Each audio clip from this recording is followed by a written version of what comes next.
Good morning students. आज अपन पूर्ण प्रतियोगिता, एकाधिकारी प्रतियोगिता और एकाधिकारी फर्म सब में ही क्या पढ़ेंगे, अंतर पढ़ेंगे। तो पूर्ण प्रतियोगिता में क्रेता विक्रेता वैसे आप पढ़ चुके हो, सारा वही की वही है। तो पूर्ण प्रतियोगिता में क्रेता विक्रेताओं की संख्या कैसी होती है, अत्यधिक। एकाधिकारी प्रतियोगिता में कैसी संख्या होती है, अधिक। और एकाधिकार में विक्रेता कैसा होता है, अकेला। पूर्ण प्रतियोगिता में वस्तुएं कैसी होती है, समरूप यानी समान होती है। एकाधिकार प्रतियोगिता में कैसी होती है, निकट प्रतिस्थापन होती है, यानी कि जैसे ग्वाला का घी है, कृष्णा का घी है, सरस है। और एकाधिकार में भी अकेला उत्पादन करने वाला होता है, इसलिए समान वस्तुएं होती हैं। पूर्ण प्रतियोगिता के अंतर्गत कीमत का निर्धारण उद्योगों द्वारा मांग और पूर्ति के सामने के द्वारा होता है। कीमत फर्म कीमत को स्वीकार करती है और निर्धारण कौन करता है, उद्योग। और इसमें अपनी ब्रांड की वस्तु का फर्म स्वयं कीमत निर्धारित करती है। यहाँ पर समूह साम्य होता है। और एकाधिकार में उद्योग और फर्म क्या होते हैं, एक ही होते हैं। मांग की लोच पूर्ण प्रतियोगिता बाजार में पूर्णतः लोचदार होती है। एकाधिकार प्रतियोगिता में अत्यधिक लोचदार होती है। और एकाधिकारी फर्म में मांग की लोच इकाई से कम होती है। पूर्ण प्रतियोगिता में दीर्घकाल में कैसा लाभ होता है, सामान्य।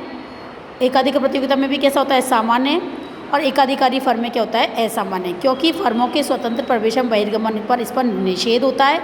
और इन दोनों में फर्मों का स्वतंत्र प्रवेश एवं बहिर्गमन होता है।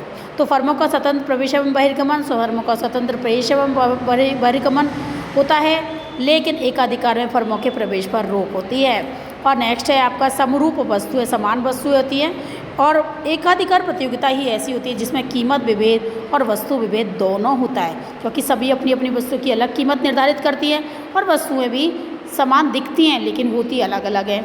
और इसमें कीमत विभेद होता है क्योंकि वस्तु तो एक समान ही होती है। ठीक है, अब हम पढ़ेंगे आगे का। श्रीमती जॉन रॉबिन्सन ने अपूर्ण प्रतियोगिता को अर्थशास्त्र में और प्रोफेसर E.H. चैमबरलेन ने एकाधिकार प्रतियोगिता को बताया हुआ है। यानी कि श्रीमती जॉन रॉबिन्सन ने भी इसको ये अपूर्ण प्रतियोगिता बोला है और प्रोफेसर E.H. चैमबरलेन ने इसको क्या बोला है, एकाधिकारी प्रतियोगिता। ठीक है, एकाधिकारी प्रतियोगिता का अर्थ एवं विशेषताएं।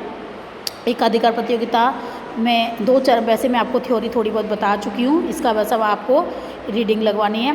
तो दो चरम सीमा बाजार पूर्ण प्रतियोगिता एवं एकाधिकारी की मध्यस्थ की अवस्था है। ना तो ये पूर्ण प्रतियोगी होती है, ना ही वो एकाधिकारी होती है। कुछ इसमें आपने विशेषताएं पढ़ी होंगी, पूर्ण प्रतियोगिता से मिलती हैं तो कुछ एकाधिकारी से मिलती हैं। और इसके अंतर्गत विभेदीकृत वस्तुएं होती हैं, यानी भिन्न भिन्न प्रकार की होती है, कीमत विभेद भी होता है। और मांग की लोच कैसी होती है, इकाई से अधिक होती है।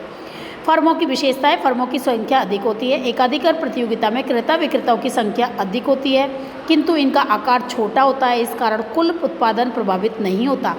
ये सभी फर्में स्वतंत्र रूप से कार्य करती हैं। ये फर्में छोटे आकार की होने के कारण पूंजी की आवश्यकता भी इनको क्या होती है, कम होती है, तथा पैमाने की बचत सीमित होती है।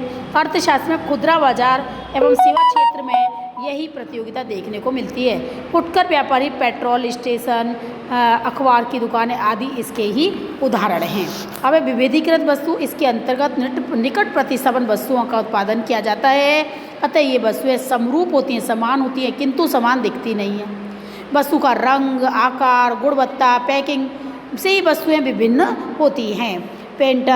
इनमें पेटेंट अधिकार एवं ट्रेडमार्क मिल जाता है। जैसे आप ले लेते हो ना, बाटा की चीज़ है तो वो दूसरा बाटा जैसा अलग दुकान बाटा की नहीं खोल सकता, बाटा का ही ट्रेडमार्क है, या लिबर्टी का है, या दंत मंजन में ले लो ट्रेडमार्क मिलता है, पतंजलि है, कॉलगेट है, क्लोजअप है, इन सब का अपना अपना एक ट्रेडमार्क मिल जाता है।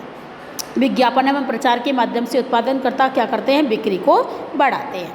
अब फर्मों का प्रवेश एवं बहिर्गमन कैसा होता है, स्वतंत्र होता है। फर्मों का आकार छोटा होने के कारण उन्हें कम पूंजी की आवश्यकता होती है।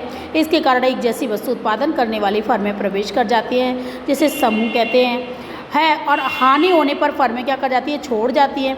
तो बाजार में कई फर्मों के समूह होते हैं। एकाधिकार प्रतियोगिता में फर्मों के स्थान पर समूह शब्द का प्रयोग किया गया है, समूह साम्य होता है। फिर गैर कीमत प्रतियोगिता। एकाधिकार प्रतियोगिता की मुख्य विशेषता है कि इसके तहत वस्तुओं की कीमतें यथा स्थिर रहने पर उपहार, निःशुल्क मरम्मत सुविधा आदि विक्रय तकनीक का प्रयोग किया जाता है। अब एकाधिकार प्रतियोगिता का मांग वक्र ही औसत आगम वक्र को ही अपन मांग वक्र कहते हैं, औसत आगम वक्र को ही अपन कीमत रेखा कहते हैं। तो ये जो कर्व है ये थोड़ा दूरी पर बनता है, क्योंकि आप खुद देख रहे हो एक इकाई से अधिक जब लोच बनाते हैं तो अपन का जो डायग्राम है वो ऐसे ही बनता है। तो ये औसत आगम यानी ये आपका कौन सा वक्र है, मांग वक्र है। ठीक है, इसकी विशेषताएं आपको समाप्त हुई। कल मैं आपको अल्पाधिकार पढ़ाऊंगी। ठीक है, ओके।